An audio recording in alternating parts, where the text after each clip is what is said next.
Welcome to the 15th season of the NitWits, a weekly roundtable discussion on the Penn State Nittany Lions. Our panel includes Neil Riddell of the Altoona Mirror, Mark Brennan of FightOnState.com, Casey Kantz of WTAJ Sports, and a special guest analyst each week. The NitWits are brought to you by Irwin Financial Raymond James, a firm foundation for your financial future. Coldwell Banker, no one will work harder to sell your home. By Doctors Howells and Reed, orthodontics for children and adults. By the bookstore in the Park Hills Plaza, featuring the area's most complete selection of books, DVDs, magazines, and collectibles. By Fiore True Value on 6th Avenue, Altoona. Just ask rental. By Pacifico's Bakery, genuine Italian bread and rolls for your tailgating needs. By the Altoona Professional Hearing Aid Center, your hearing aid healthcare professional. By Monarch Cleaners, for all your cleaning needs. Your rehab choice, Health South Altoona. Ask for us by name.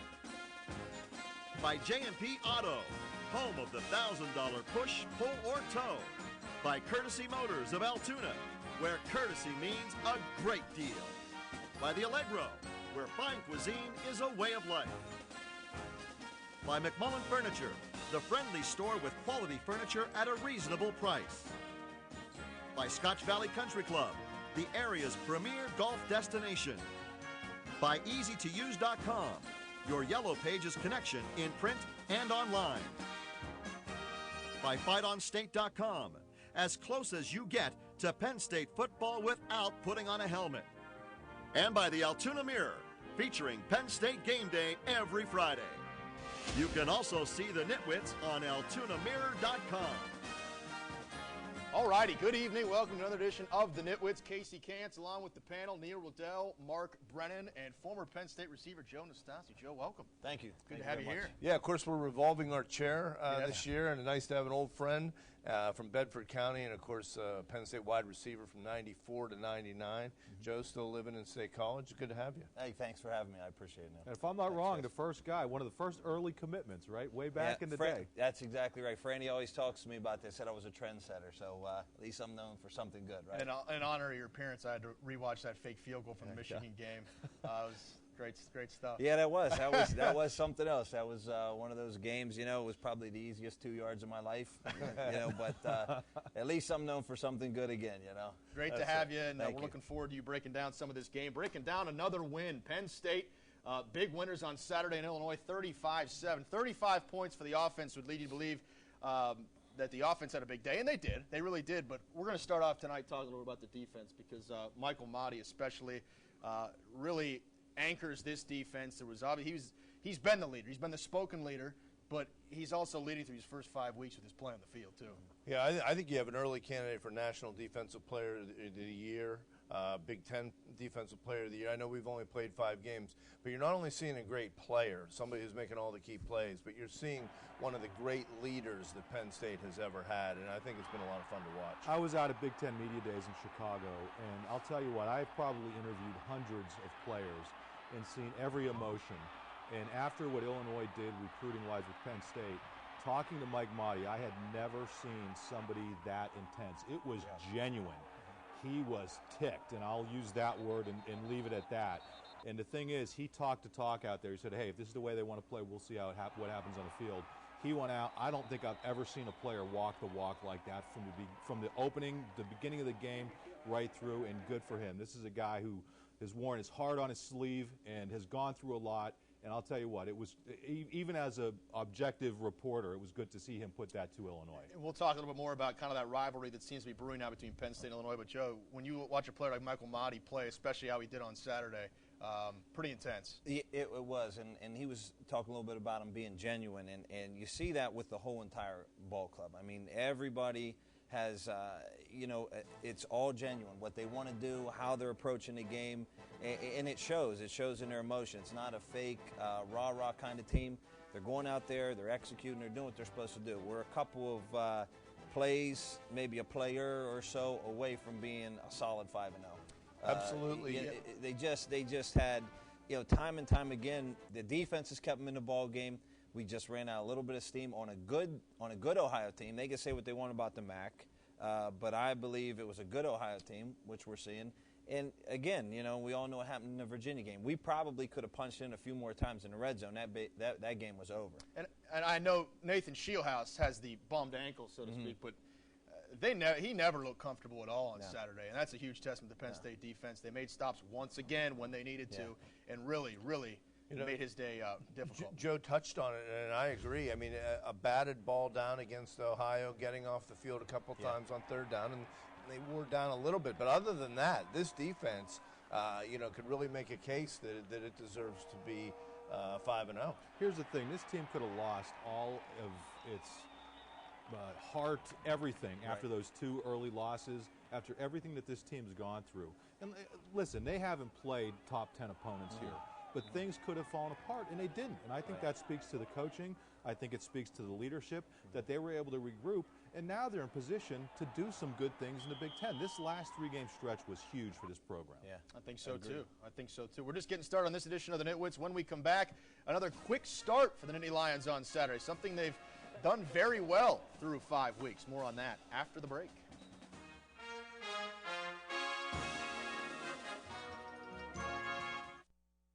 The Nitwits are brought to you by Irwin Financial Raymond James, a firm foundation for your financial future. Coldwell Banker, no one will work harder to sell your home. By Doctors Howells and Reed, orthodontics for children and adults.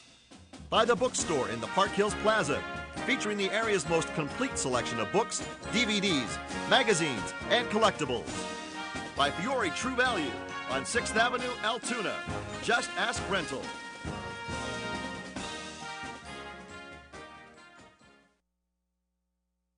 Hey, I'm Penn State wide receiver Derek Moy, and you're watching the NitWits. Derek Moy. Blast from the past. There you go. Nice to have him back on the show. Exactly. Welcome back. Penn State scoring on the first 2 drives on Saturday. They're now outscoring, guys, opponents 49-0 in the first quarter, 76-9 now in the first half, and through the first couple weeks, 3 weeks, whatever, we saw those numbers. But now we're through 5 weeks now.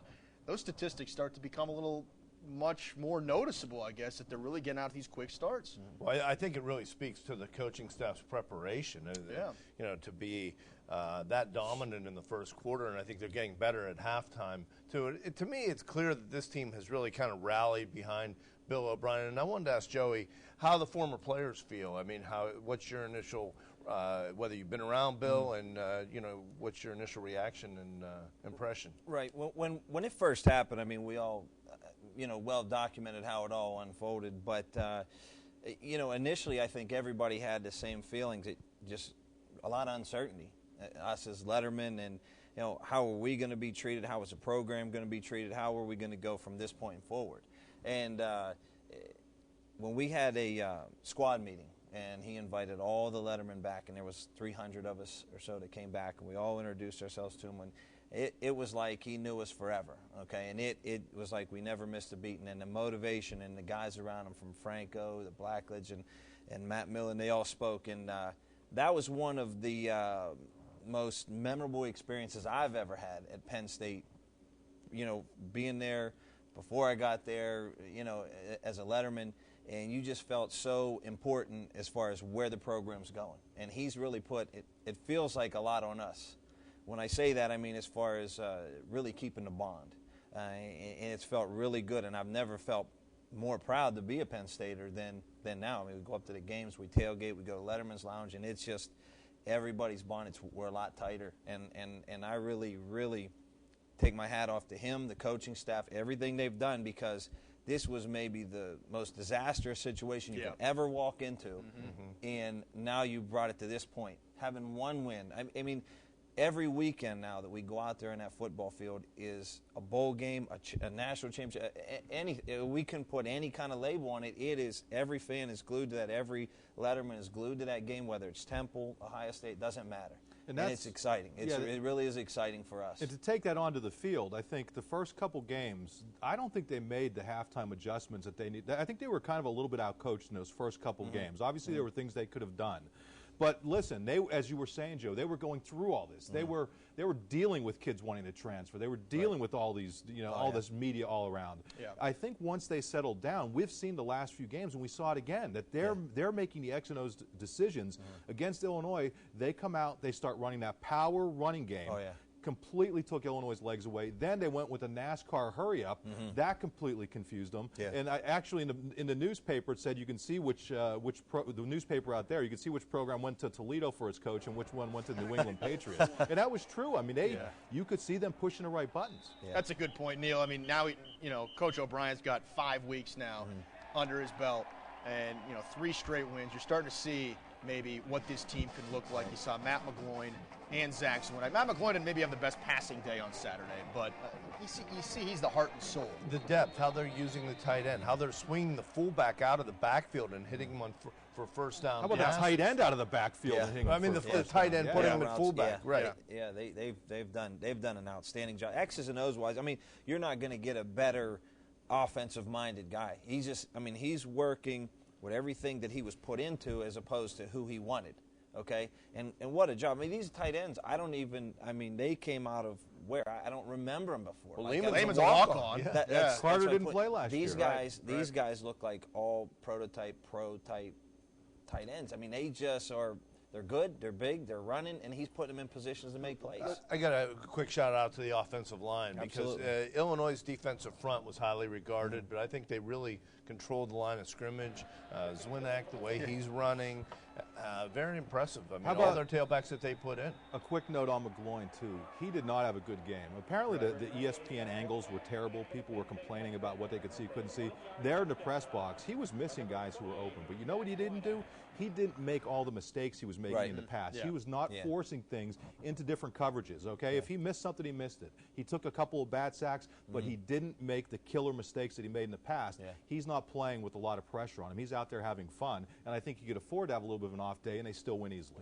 That's a great point, Zwinnak obviously looked great as well. It was funny after the game, John Urschel, he was one of a couple guys who, when asked the question about it, how about Zach Zwinnak? Were you surprised at all? And he goes, yeah, it was a little cut off guard. I'm not going to lie. I was a little surprised by Zwinnak. I got a great day, first career 100-yard rushing day, and 19 carries as well, also a career high. We're just getting started, still more to come. A lot of guys saying after yesterday's game as well that a potential big rivalry maybe has been started. We'll dig a little deeper into that coming up next.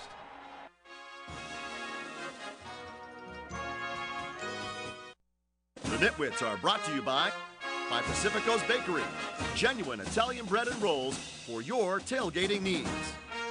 By the Altoona Professional Hearing Aid Center, your hearing aid healthcare professional. By Monarch Cleaners, for all your cleaning needs. By your rehab choice, Health South Altoona. Ask for us by name. By J&P Auto, home of the $1,000 push, pull, or tow. By Courtesy Motors of Altoona, where courtesy means a great deal.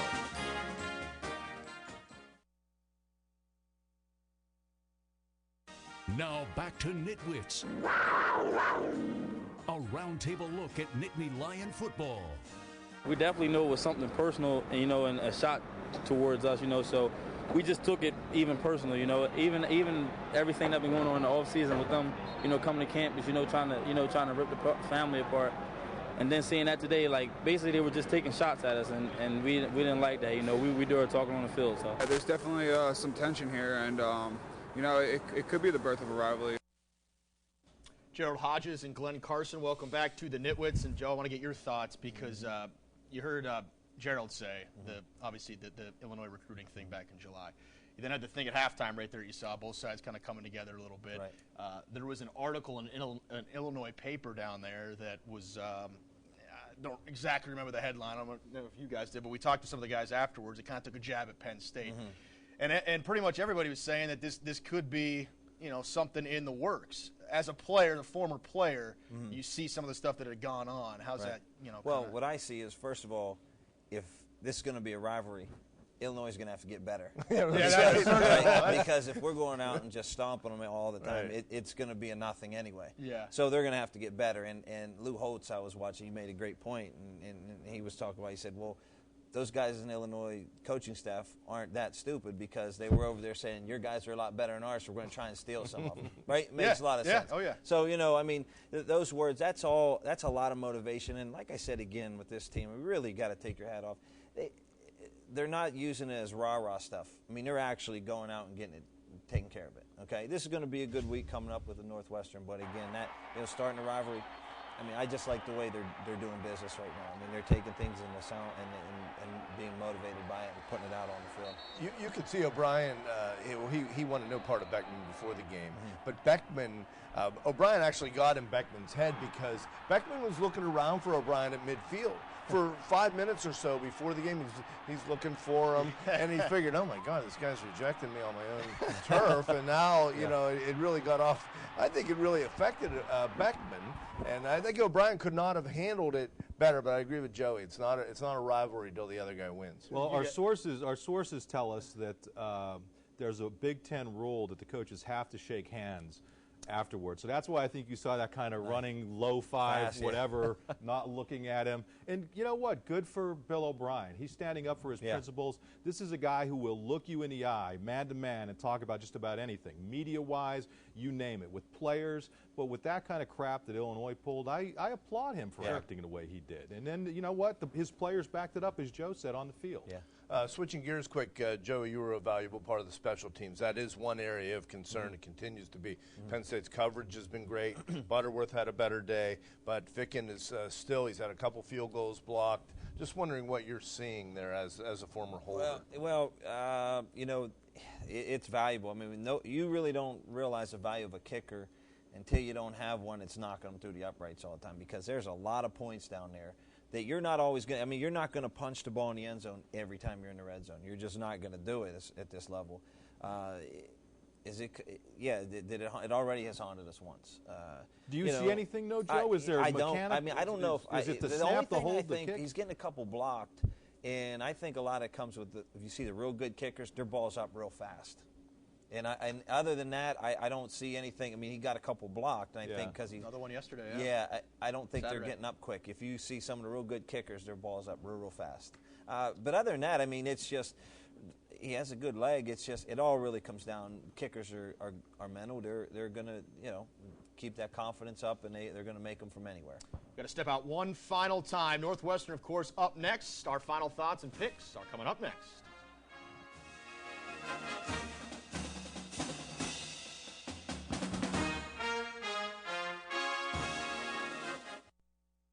The NitWits are brought to you by the Allegro, where fine cuisine is a way of life. By McMullen Furniture, the friendly store with quality furniture at a reasonable price.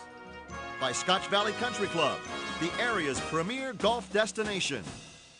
By EasyToUse.com, your Yellow Pages connection in print and online. By FightOnState.com, as close as you get to Penn State football without putting on a helmet. And by the Altoona Mirror, featuring Penn State game day every Friday. Hi, I'm Eric Shrive, number 75, left guard. And you're watching the NitWits. Thank you much, Eric. Welcome back. Final thoughts and predictions right now. Northwestern, of course, comes in next. They're now actually ranked in the top 25 as well. Wildcats are now 5-0 on the year after they took down Indiana this past Saturday. Got a good QB in Kane Coulter. Who wants to go first here? I'll jump in there. I mean, the thing about Northwestern, good team, very, very well coached, obviously. I mean, Pat Fitzgerald does a great job. They haven't beaten anybody. I mean, the teams that they've beaten, and they've beaten some major conference teams in Vanderbilt, Syracuse, and whom I'm missing, in BC. None of those teams has a win against a major college opponent. They've all really struggled. Now, that's not to take anything away from Northwestern. They're beating the teams put in front of them, but I don't think that's quite as good as that record may reflect. Is there a pick? Are we going off the pick? Are we going straight to the pick? I know you're riding high. You got. I thought you're half a nitwit of the week. I thought half a nitwit of the week goes last, but I will go first just to make it easy. Northwestern 1-6 all time at Penn State. They really have a tough time in the road in the Big Ten, whether they're good, bad, or whatever. So I'm going to go Penn State 24, Northwestern 17. How about that? Yeah. Okay. Yeah. Northwestern. They usually score. They got a good offense, and obviously Fitzgerald was one of the names that we heard as a potential candidate for the Penn State job. the last few years we wondered about that. I think Penn State's going to have a little bit of an emotional letdown that they're going to have to battle through. There's a noon kickoff. Try to take that into consideration. I'm going to say Penn State 29, Northwestern 20. 29-20. This is the tough part. Because see now you got to now. start thinking numbers. Okay. And go ahead. Yeah, I see. When you think about the kicking, you think about him going for it on fourth down all the time, which I love, by the way. We didn't really talk about that, but he goes for fourth down and then he'll throw it on 4th and 1. I love it. I'm going here. We're going noon kickoff, which I think is going to help us. It's homecoming. I'm going Penn State 31, Northwestern 26. 31-26. So we got good competitive 5, game. 7, 9. How does he get to go last? As the host, because you're I just have to taking think the a right. little bit more, Mark. Hey, I don't mind you going last. I don't like all this adding you're doing. I'm just thinking a little bit. He's calculating. I honestly think the way the Pressure him. can I get my point out? You guys have had your points. You can't make fun of my. Where's Chris? He's got the pen. He's like Mike. Let me get okay. Anyway, I think the Penn State defense has been fantastic. They've had experience the first 5 weeks of playing against quarterbacks that can do some things like Kane Coulter's going to do on Saturday, and I think it's going to be close. And I think Penn State's going to win. I go 31-28. How about that? Joey, it's good to have you. We're going to have you back after the Iowa game. Yes. Thank you very much for having me. I appreciate it. You guys It's do great a having job. you, Joe. Really appreciate it. Thanks for We'll work on having Spider get you that special number 21. Hey, you know what? That's exactly right. I mean, I love the names on the back, but I need one for my, for when I played with the name on there for my son. Our thanks to Joe. Our thanks to the pen. Our thanks to you for watching. That's another edition of the NitWits in the books. We'll see you after Northwestern. Good night, everybody.